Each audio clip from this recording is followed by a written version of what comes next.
I think a lot of times people kind of glorify this, just trust the universe and step by step. And I'm probably guilty of that myself. I talk about the rainbows and unicorns side of it a lot, and not always the moments when you are on your knees in tears thinking, I don't know what to do next. And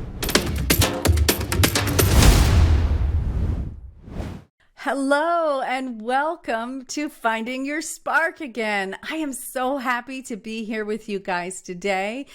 My guest today just blows me out of the water, so I can't wait to introduce her. Dr. Melissa Corley Carter is the barefoot dancing rocket scientist. She's actually a rocket scientist, a 7 continents marathoner, astronaut reject, which is my favorite part of the entire list, by the way, a speaker, award-winning author, and certified professional coach who helps rock star women own their awesomeness. I'll tell you, the reason that my favorite part is the part where we have failure is because failure teaches us more than maybe anything that we do. So welcome, Melissa. thank you so much, Donalyn. It's so exciting to be here. I appreciate it. Yeah, I'm really excited. So this, having all of this sort of amazing experience, right? These are like markers that the outside world goes like, ooh, you special over here and you're special over there, and look at you. You can run good and you can do all the things. This is a skill that we learn how to be in the world, right? And requires from what I know of it and how I've interviewed people about it, a lot of emotional intelligence. And so I cannot wait for us to really get into that. Tell me a little bit about how you got here and into this work.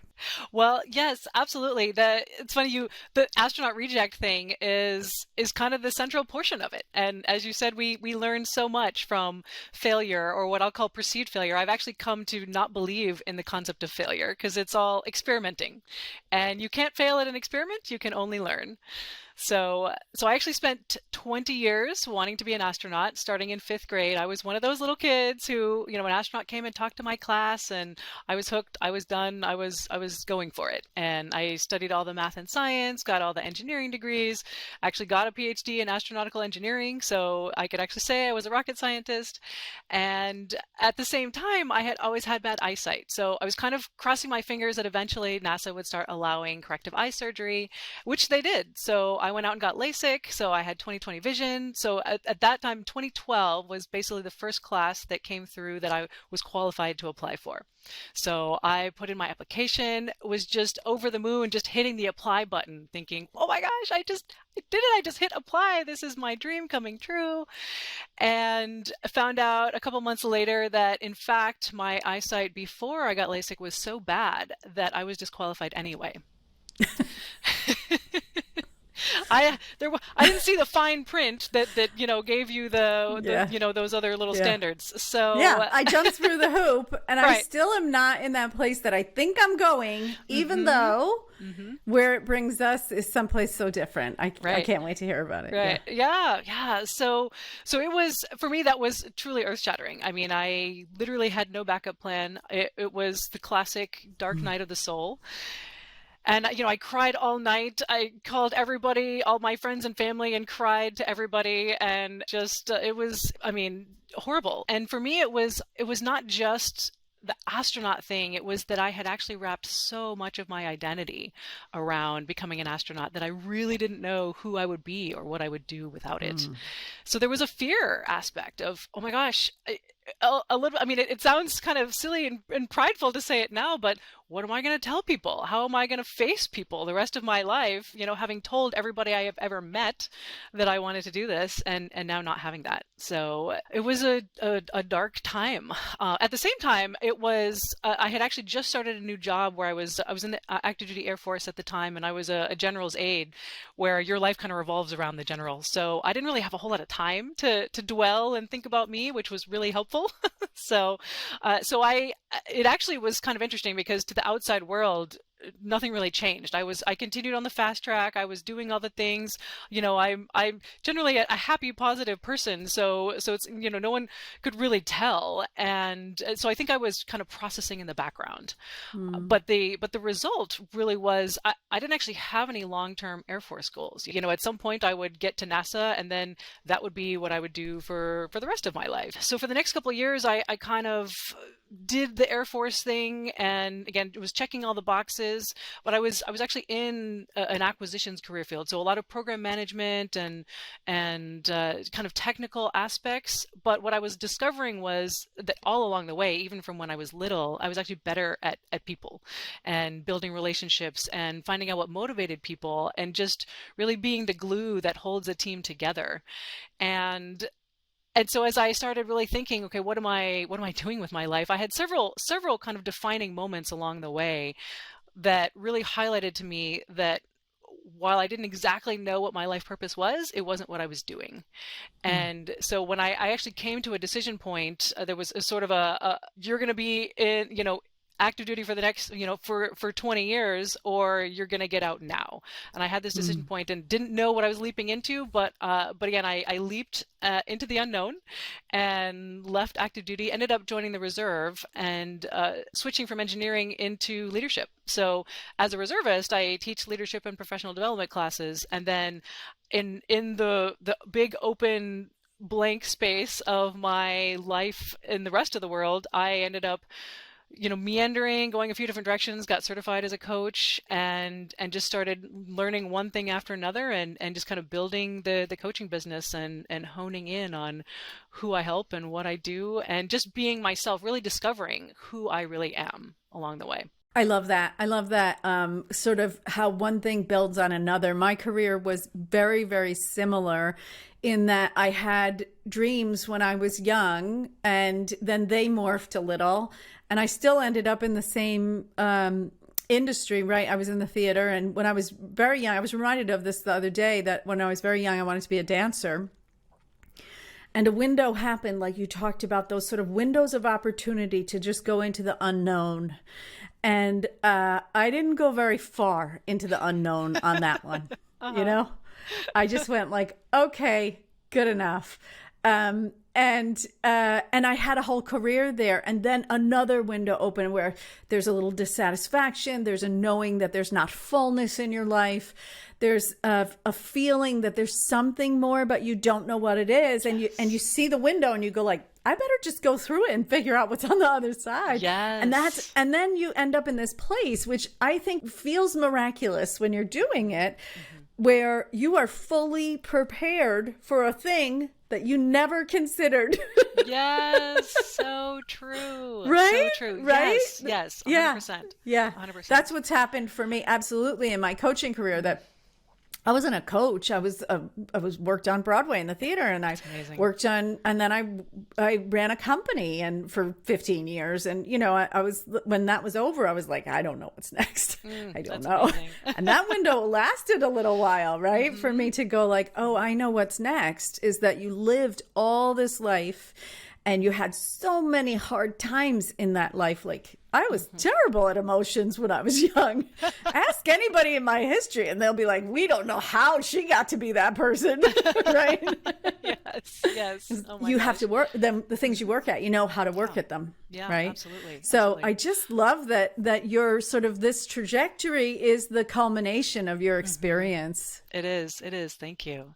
And you know what? It's funny because I'll actually add, I actually wanted to be a Broadway actress when I was little as well. And it's funny. I think I was actually recently, and my mom saved a lot of stuff, and I was going through some things in the last couple of years, going through some old college applications, and in one of my essays, I had actually written about kind of the juxtaposition of both wanting to be an astronaut and wanting to be on Broadway, and it was sort of like stars in the sky and stars on the stage. Yes. And incidentally, I think what I was really curious about at that time was I was so curious about what the actors and actresses are thinking about on stage. Like, what's going through your mind when you're performing this show that you performed so many times before and singing the same song? Because I was a huge musical theater fan. So anyway, but I have also gotten really into mindfulness and being present in the moment and realizing that part of that curiosity was actually a fascination with how you can be completely present in the moment. Mm-hmm. And just, if you're performing, the audience, maybe there's people in the audience who've never seen it before, so it has to be like the first time for you, so it's like the first time for them, and that kind of presence is so huge.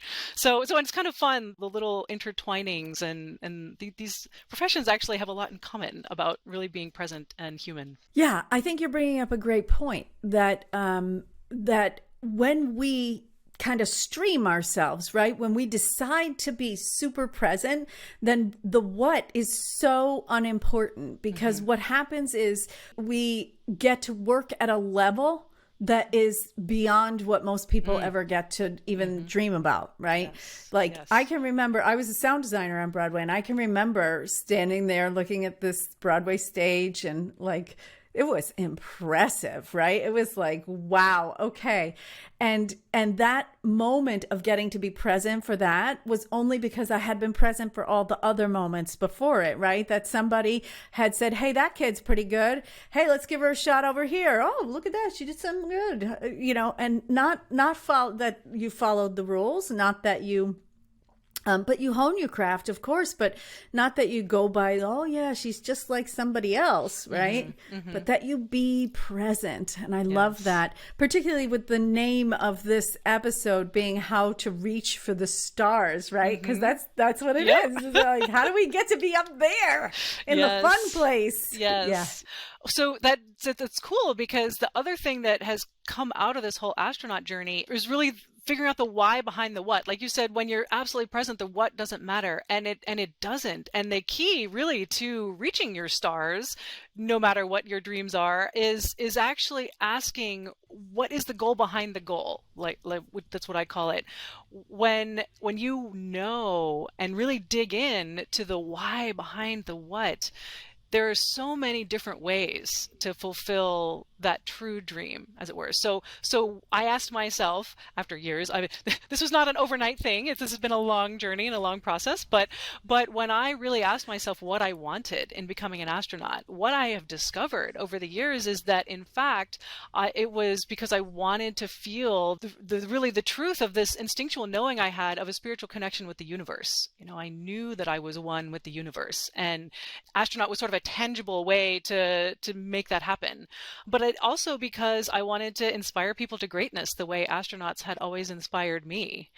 And then the third piece, which I actually only came to relatively recently, was that I really wanted to experience, or work toward anyway, the vision of a unified and harmonious world. And, astronauts say that they go up in space, and one of the big things you hear about is you look down at the big blue marble and you can't see land borders. You can't see, all these things that we make up to divide ourselves are irrelevant, right? So you look down and you see a global unification. And those things, each of those goals behind the goal, I get to work toward every single day.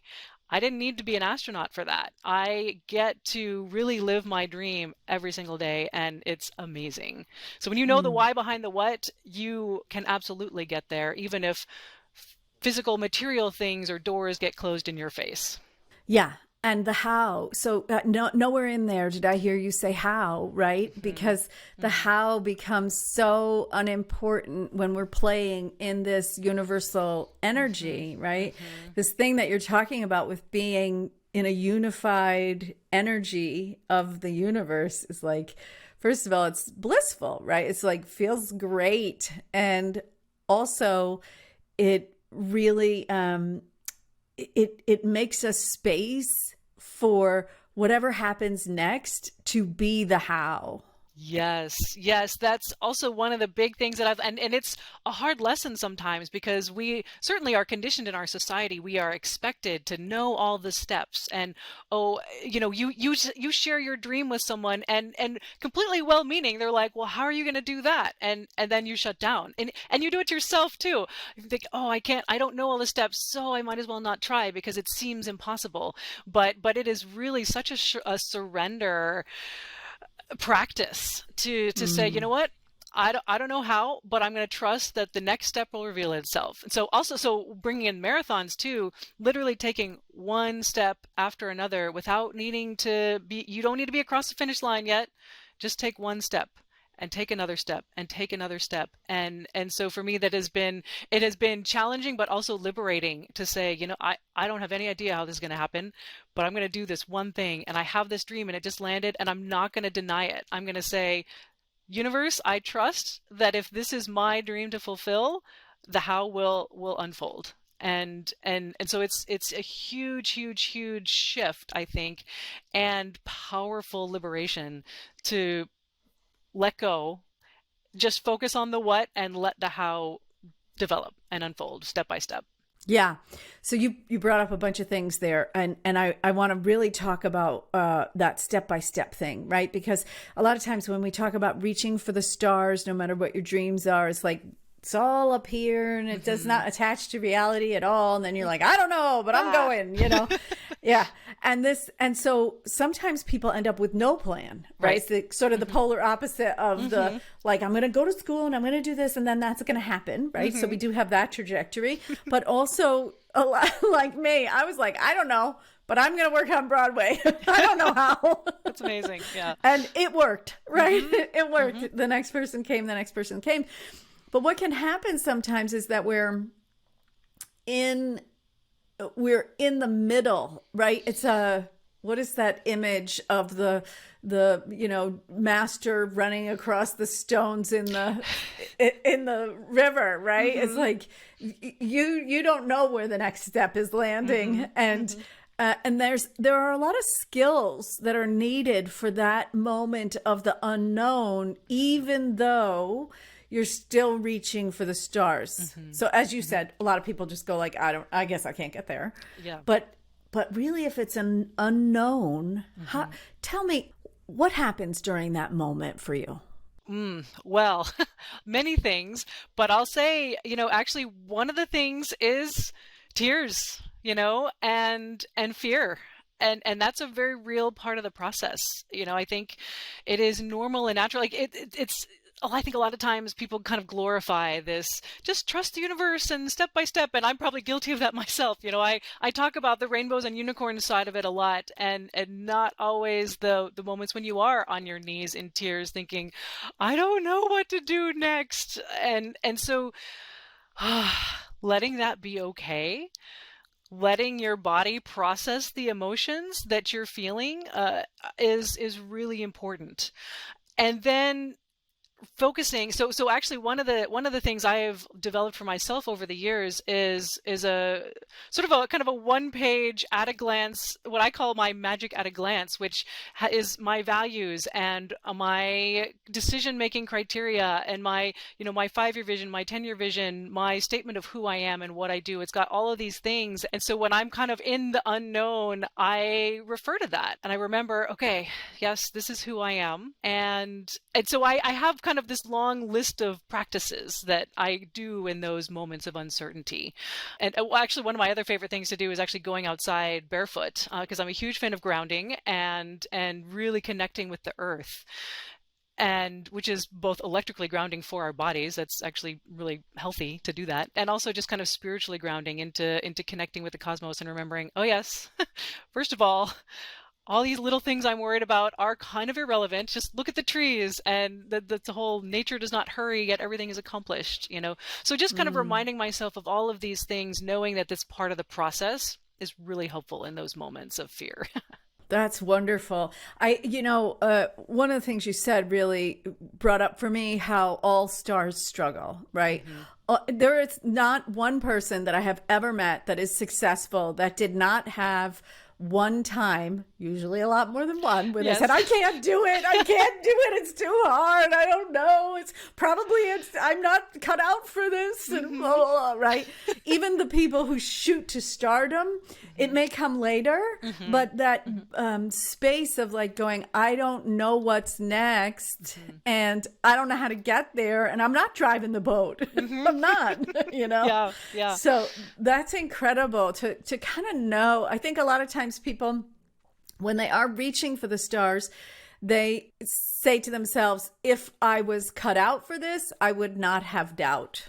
Mm-hmm. I would not have those moments. Mm-hmm. And in fact, the ability to move through those moments is the only difference between reaching Yes. your goals and not reaching your goals. Yes, yes, Mm, 100%. It is not mm, linear. It's not like you have the idea and you start taking the steps and then it will just be easy peasy from there on. So, yeah, mm. it is totally normal to experience cycles of doubt and so not quitting because of that, and not turning the doubt inward like, oh, I'm not cut out for this. It's really just a space that is inviting something new that you hadn't even conceived of. It's like letting yourself receive better than you ever even imagined.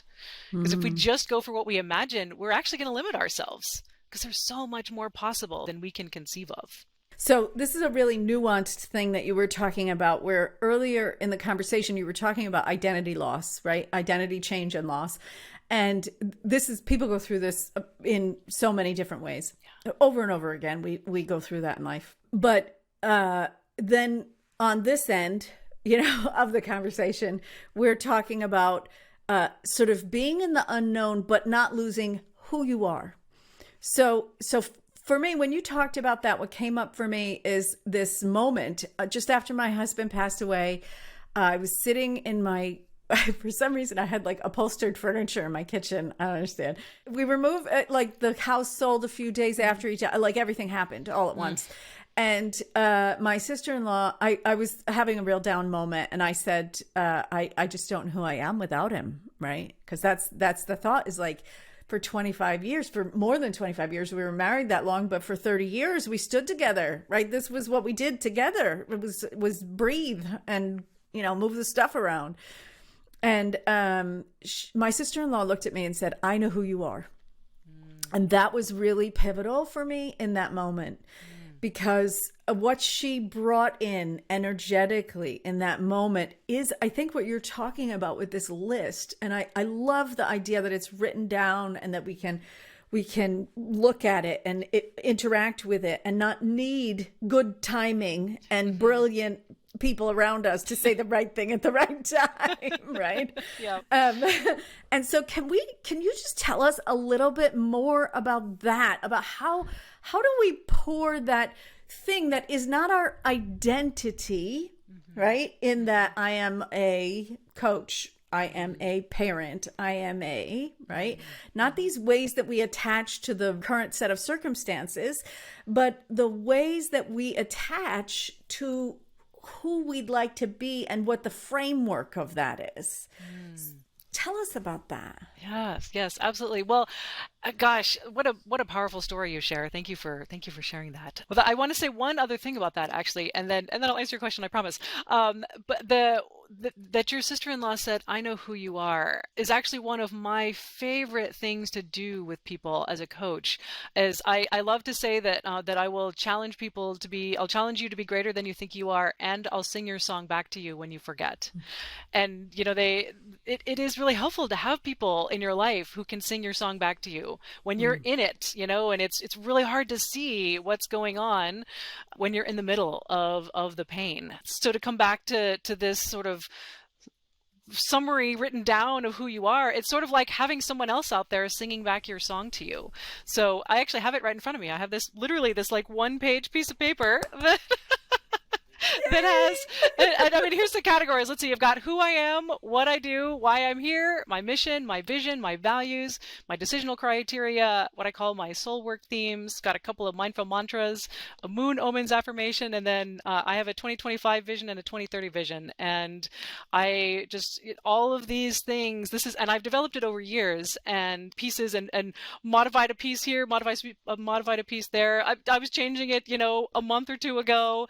So it's an evolving, living, breathing thing, but really a centrally located reminder, like someone singing your song back to you, but it's really you. So this is the other really cool piece, that at the end of the day, of course, we are meant to be in community. We are meant to grow and learn and fall down and pick each other back up.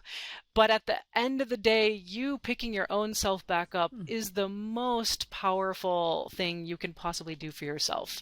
So you are the only person who is never going to leave you, you know? And so how can you be that resource for yourself? So this is one of those ways that I get to do that for myself, and love helping other people be that for themselves too. Beautiful. I love that because you said singing your song back to yourself. I really got this image of a voice from the past, right? Because it is you when you wrote it down, singing that song out into the universe, and then you matching up with it in some future date. So that's a powerful image. I love that. Oh, thank you.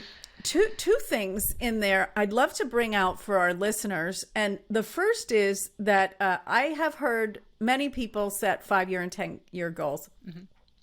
It's not something I relate to all that well. So I'm not terribly good at it, right? So I'm still learning how to do it and things like that. I am fantastic at being in the moment, having a dream, all of those kinds of things, right? But this idea of projecting yourself into a moment in the future is something that we can all get better at. So what I loved about the way that you read your titles there is that you did not say my 5-year plan, my 10-year plan. You said my 2025 vision. It is a point in time that you named. That is really powerful. Yes, so I love that. I love that that stood out because, in fact, it started as a 5-year and 10-year vision, and then time was progressing. But actually, some of those things were actually tied, well, specifically to 2025. And so I was like, well, okay, another year went by, so now my 5-year vision is another year in the future. But no, I'm focused on what I'm creating by 2025. So I ended up putting the years so that I didn't keep moving the end zone, as it were.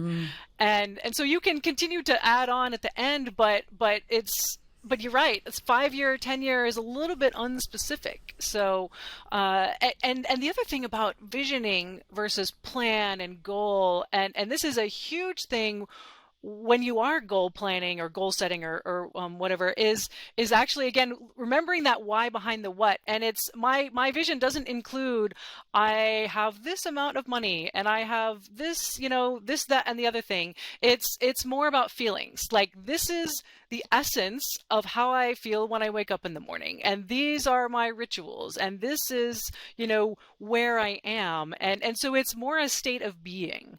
And so visions that are really specific in the state of being realm are where you're gonna actually create the success.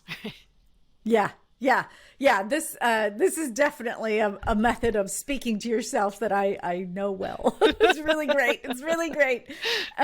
So I know we're coming up on getting close to the end, but there's one more thing I really hope we can bring out and that you'll share with us, and that is this concept, and maybe you'll tell me exactly how you wrote it, but the concept of having a prescribed framework for decision making.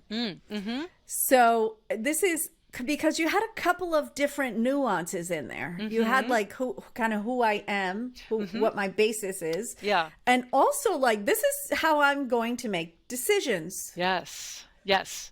Talk to me a little bit about that. Yeah. Yes. So actually, the decisional criteria that I have are based on my values. So it's basically values-based decision making. So my values are alignment, joy, and courage.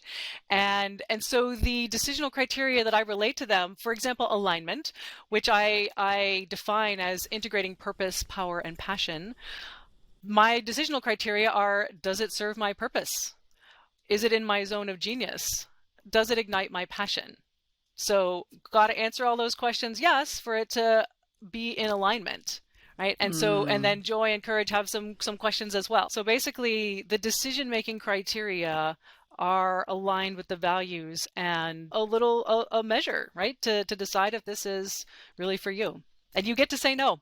That's right. I love that that's so specific and yet still not tied to other people and other markers in the world. Like I got that job and, you know, whatever, or I married that guy, or I had this many kids, or whatever it is. Yes. Yeah. Yeah. When I talk about success, I love just saying if your version of or vision of success requires something outside of you to change or someone else to be different, it's not actually success. So real success is achievable today and inspiring for the future. I guess I just have to ask one more question.